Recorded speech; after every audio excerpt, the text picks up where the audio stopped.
Dr. J. Buzz von Ornsteiner, who I always call Dr. Buzz, who's a wonderful forensic psychologist. And Dr. Buzz, I'm going to start with you.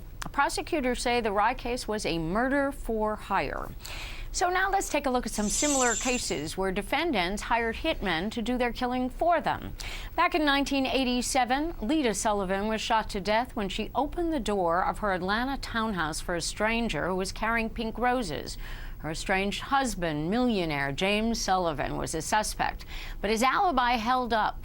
11 years later, a woman came forward with information that her former boyfriend, Tony Harwood, was the killer, and Harwood told jurors it was Sullivan who hired him to kill Lita.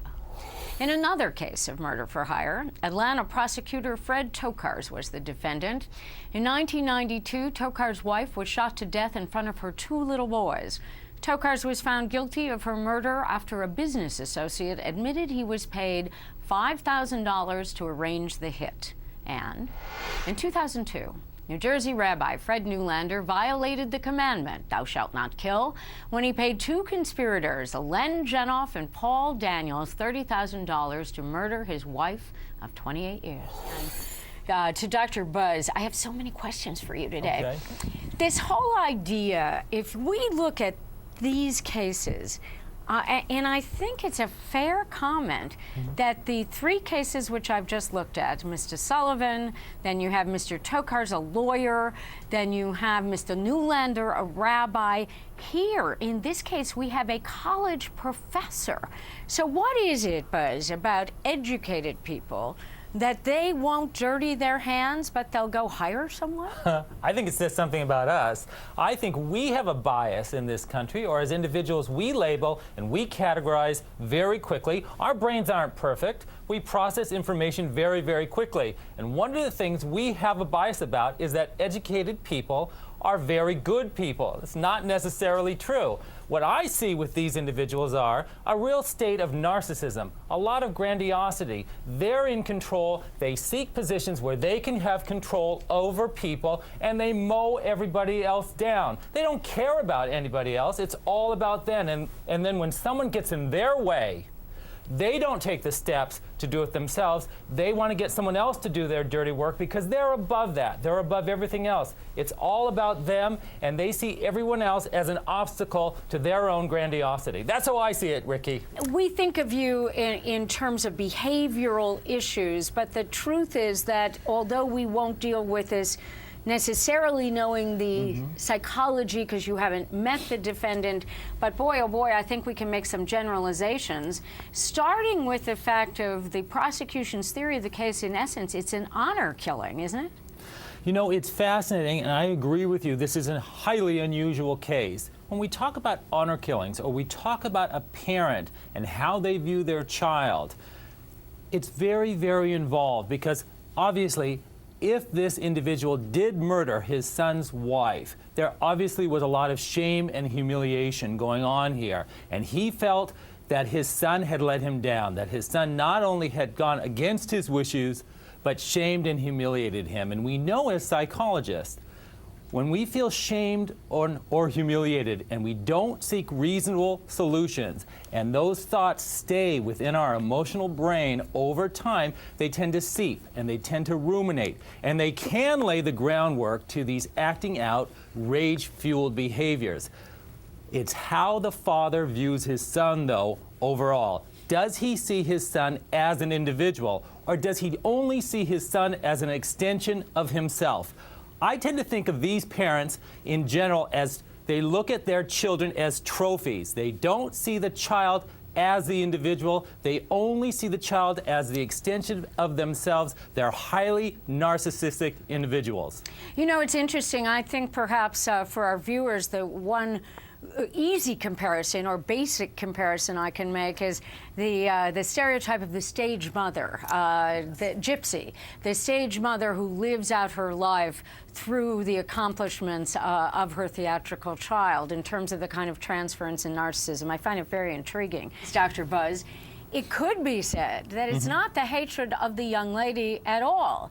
It's, from where I sit, the purity of the son. No mixing of the races here. You will bring shame upon me and my family. No, absolutely. I can see both points. And I Yes. love your analogy of Mama Rose, where it's really the mother who wants to be on stage, but it's through the daughter that she can achieve that. Here we have a father, possibly, who only sees his children as a reflection of himself. He wants his children to go into the best schools. He wants his children to be a doctor or a lawyer. He wants his children to succeed because they only represent him as a narcissist.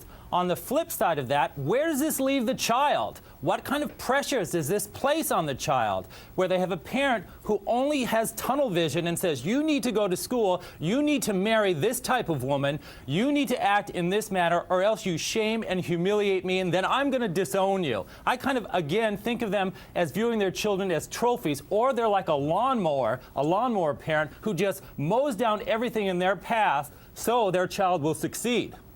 I'm just so intrigued with this. Dr. Buzz, watching this testimony, what insights do you have?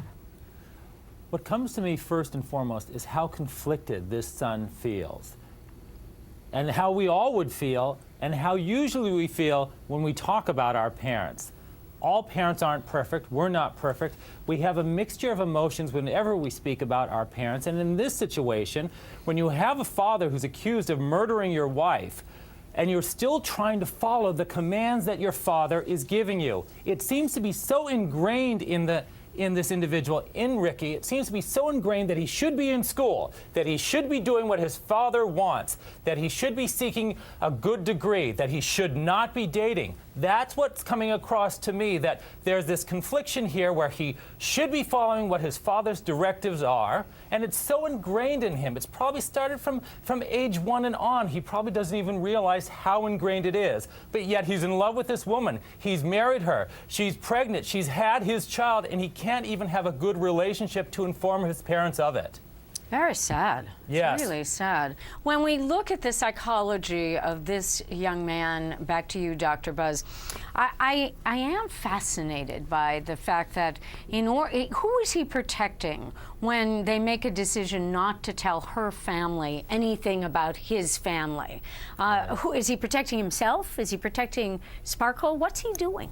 You know, I've worked with countless men and women who've been rejected by their parents. I've also worked with parents who've rejected their children. It just makes it a heck of a lot easier because you're always faced with these questions when people ask you about your parents. If you tell your parents that your parents have rejected them, rejected you, if you tell people that your parents disapprove of the marriage, that just brings up more questions. That just brings up more anxiety. That just brings up more stress. It's easier to say, my parents are dead, rather than try to bring up all this confliction and all this stress, all this anxiety, because of course people want their children to reconcile with their parents. We want to make everything right. So when you're telling people these stories, people want to know more information and they want to try to have a happy ending.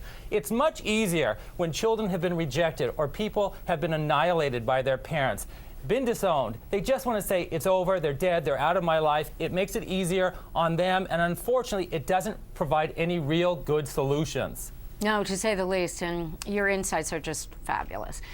Dr. Buzz, so when the son testifies now, do you think, watching him, that he believes his father did not do this?